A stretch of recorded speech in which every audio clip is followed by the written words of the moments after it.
los aceitos fosfato, gliceraldehído, que es fosfato, son metabolitos de la glucólisis. Entonces, perfectamente esto puede entrar a apoyar glucólisis. Sí, pueden entrar en cualquier ruta que los reciba, porque son metabolitos de reconocimiento por otras rutas. Entonces, ella puede apoyar inclusive, o sea, como al mismo tiempo está generando poder reductor, pero al mismo tiempo puede apoyar otras rutas biosintéticas u otras rutas metabólicas a través de los diferentes monosacáridos que genera.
no, digamos, le va a costar reaccionar directamente con el sustrato cetosa. Entonces usa la coenzima y la pone en su estado de carbanión para ayudarle a enganchar a los carbonos pues, de ese sustrato. Entonces eso es lo que está haciendo y ya luego entonces empieza a ayudar a desestabilizarla para que se rompa la porción y queden los dos enganchados acá. Cuando esto ocurre, entonces miren, entró el primer sustrato, la coenzima, el primer sustrato, se dio todo este proceso, salió el primer producto y ahora entra el segundo sustrato. Entonces miren que cuando sale el primer producto se parece un poco a la de ping pong, porque entra un sustrato, ocurre algo, se genera un producto y ahora sí entra el segundo sustrato. ¿Y qué va a pasar con ese segundo sustrato? Estos electrones de este doble enlace van a atacar el carbono que tiene el doble enlace, que es en este caso el carbono del aldehído, porque este era un sustrato aldosa en este proceso. ¿Listo? Entonces, ¿qué va a pasar? Entonces, ahora va a obtener estos dos carbonos adicionales, que es lo que estamos viendo acá. ¿Sí ves? ¿Y qué pasa? Entonces, este carbono, acuérdense que en original era el carbono del tipo ceto. Obviamente lo va a recuperar nuevamente, por eso los electrógenos, la desestabilidad queda acá y ella se puede desenganchar del carbanión del TPP. Y cuando se desengancha, tenemos el último producto, que es una cetosa. ¿Sí? ¿Mejor? Entonces, ese es el mecanismo. La cetolasa requiere de TPP para su mecanismo de acción. Obligatoriamente necesita de esa coenzima y transfiere esas dos unidades.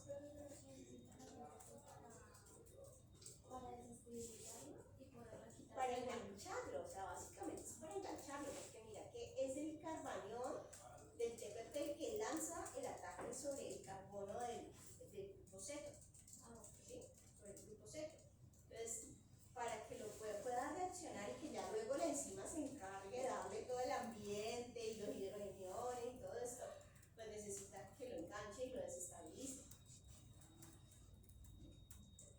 Ya la otra reacción, la catalizada por la transaldolasa, ¿cuántos carbonos se transfieren? 3. Entonces, gliceraldehído gana 3 carbonos de la cetoftulosa. Y también es el mismo principio.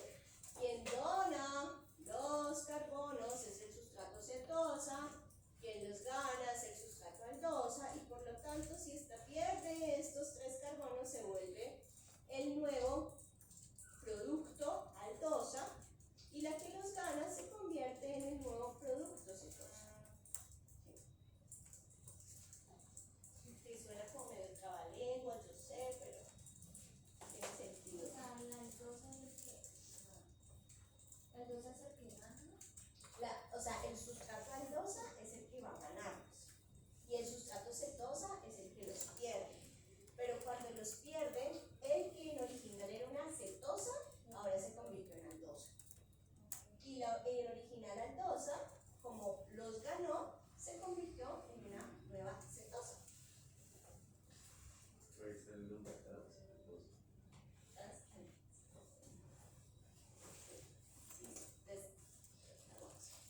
Listo. Mecanismo.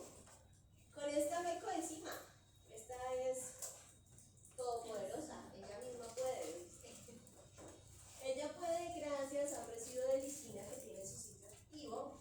Y ese residuo de lisina es muy importante, con ese grupo amino que tiene allí, para que pueda reaccionar con el sustrato, por supuesto, cetosa.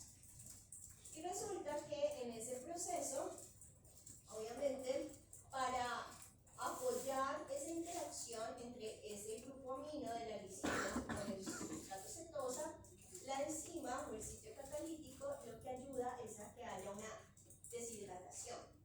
Entonces hay una deshidratación que lleva a que se forme una base de Schiff entre este nitrógeno y este carbono. Base de Schiff es cuando tienes un doble enlace carbono-nitrógeno con sustituyentes diferentes unidos a esos átomos.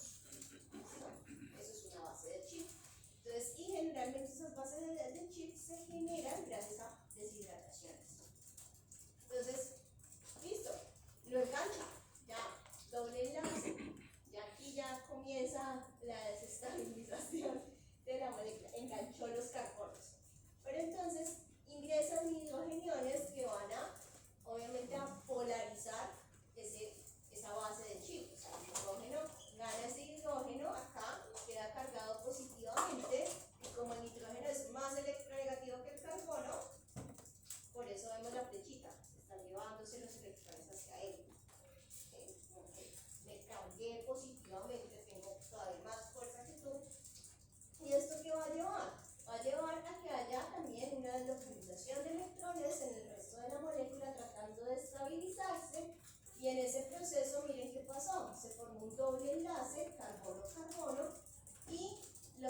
rompe acá en adelante, pues es el producto aldosa,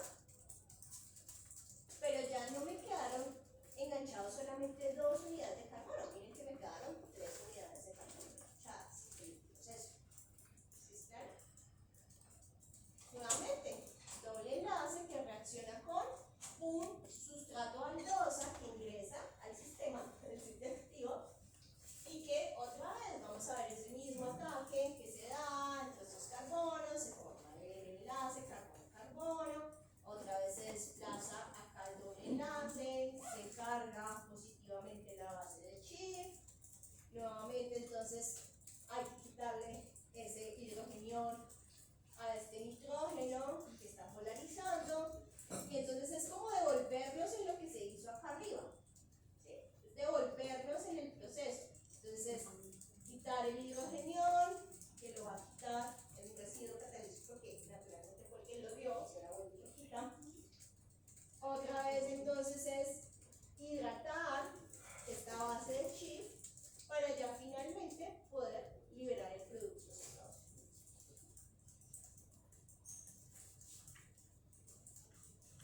Sí, es muy químico, lo sé. Pero así funciona, más como para que no quede como por arte de magia, que pasó, de los alférez. Sí, magia no. No, es todo un mecanismo de reacción que facilita que esas unidades de carbono sean transferidas y que garantiza. Entonces, transaldosa no necesita una coenzima, se apoya mucho en su residuo de lisina en el sitio activo, que es lo que va a facilitar que pueda engancharse a través de la formación de una base de chip con su sustrato cetosa. Y eso va a garantizar que queden unidas a la enzima esas 3 unidades de carbono que luego van a reaccionar con el sustrato aldosa, y con eso pues se va a lograr que se genere un nuevo sustrato aldosa con 3 unidades, un nuevo sustrato cetosa, un producto cetosa, con 3 unidades de carbono más. ¿Sí? Y eso es lo que está pasando aquí. Eso es lo que gobierna esta fase no oxidativa. Entonces, ¿cuál es el paso del compromiso que les hablaba? El de la primera enzima, la Glucosa, 6-fosfato, 3-hidrogenasa. Entonces miren este ejemplo que es bastante interesante. Ustedes tienen una ratica de laboratorio. Ustedes tienen una ratica de laboratorio y la rata está bien alimentada. Si está bien alimentada, resulta que la razón NADP más, NADPH es de 0.014. Y la razón NAD más, NADH es de 700. Entonces, ¿eso qué significa? ¿Por qué se está dando eso? ¿Qué creen ustedes? ¿qué cosa? La cantidad. Las dos razones. Acuérdense que esta razón, ¿a qué tipo de procesos responde? Cuando necesitamos. No se va a decir algo, pero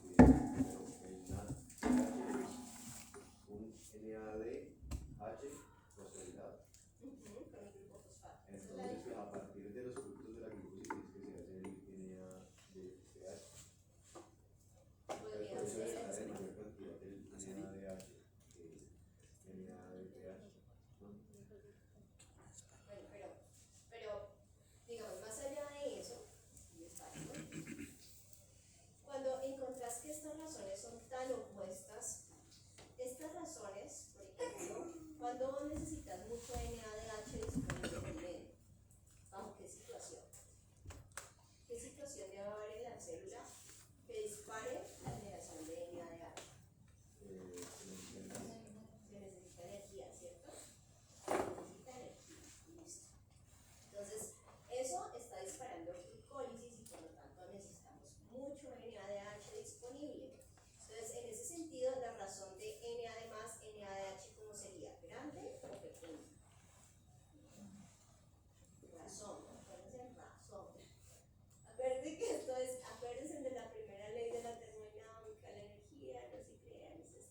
forma. Entonces, estos son dos estados. O sea, es una coenzima que está manejando dos estados. O sea, 100%, entonces voy a tener es como de ese 100%, cómo está la razón entre una forma o la otra, un estado o el otro. ¿Ya? Entonces, en ese caso, la razón de esto, si yo necesito energía por montones, ¿cómo sería? Pequeñito, ¿cierto? Acuérdense que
es la parte móvil, ¿no? Es la parte que se reacomoda, la parte que...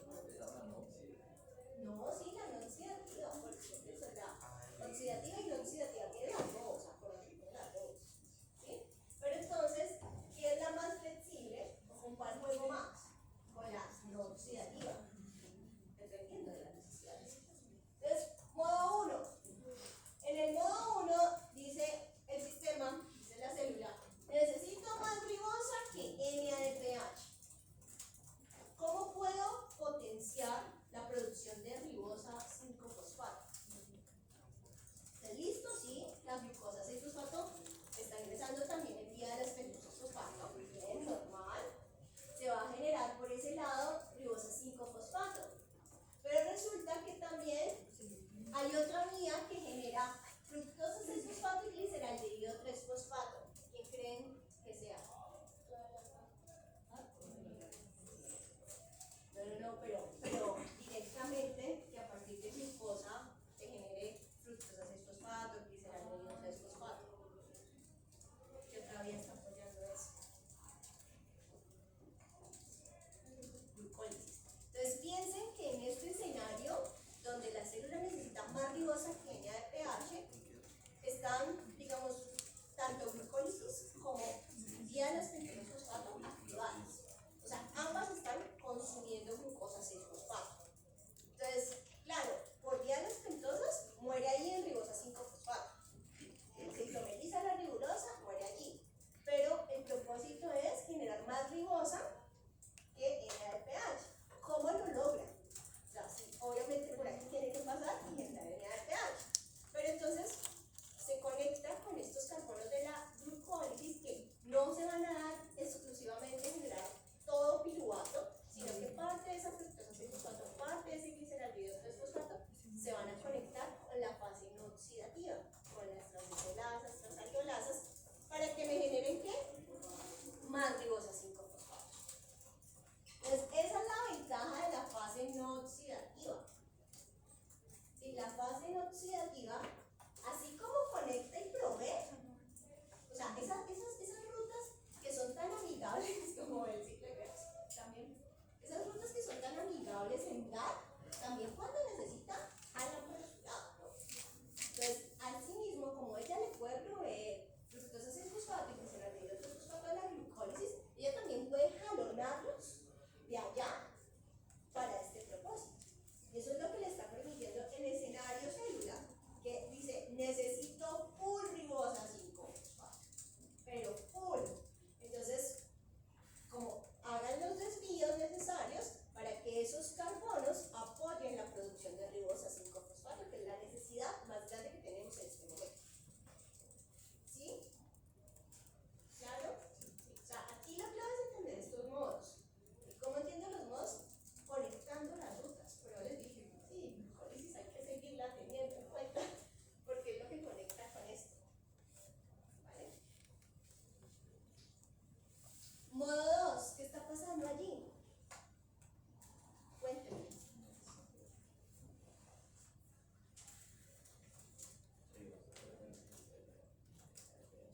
Necesitan igual proporción, ¿sí? O en igual importancia, más que proporción es importancia.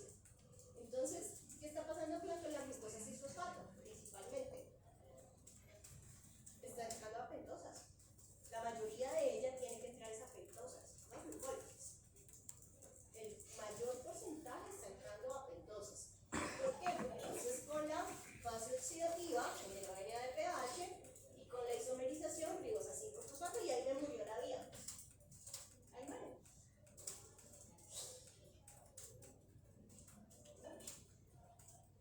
Eso es cuando necesito las dos en la misma proporción. Modo 3. ¿Aquí qué pasó? ¿Qué necesito más? Más NADPH. Entonces, ¿cómo lo logro? Aquí ya la ribosa se puede sacrificar. Inclusive, necesito más NADPH. Entonces, necesito más NADPH implica que, listo, glucosa 6-fosfato ingresa, está ingresando a la fase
tengo el material completamente replicado. ¿Qué más necesito para?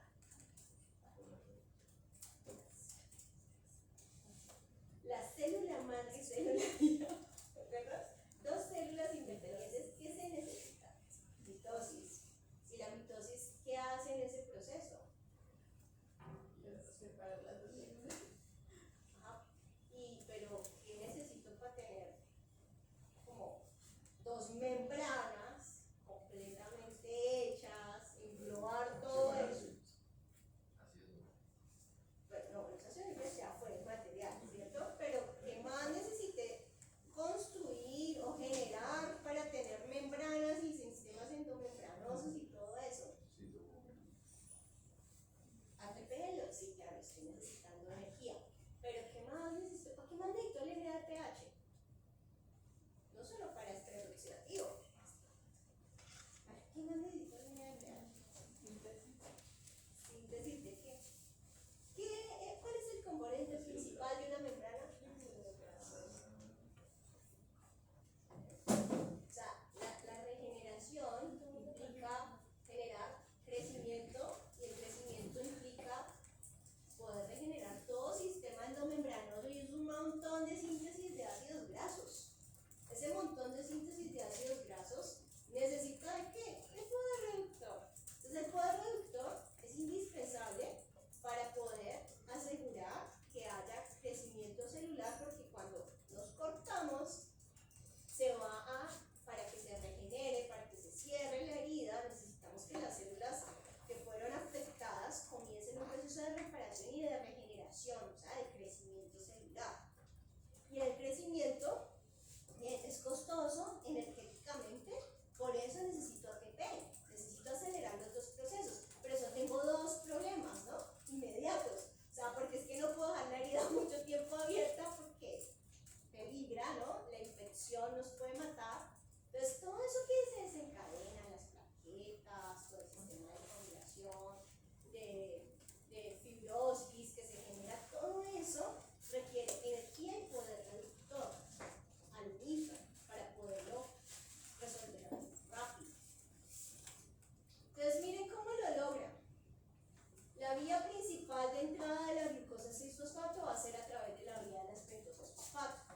Entonces es casi que bypassear un poquito la glucólisis, en el sentido de que la glucosa 6-fosfato ingresa a las pentosas directamente o mayoritariamente para generar poder reductor y luego conectarse con la fase no oxidativa para que esos carbonos vayan a glucólisis con el propósito de generar glucosa. Entonces es como hacer un desvío en el cual la mayoría de la glucosa va a estar primero entrando en esa fase oxidativa para luego conectarse con glucólisis y de esa manera apoyar ambos procesos simultáneamente.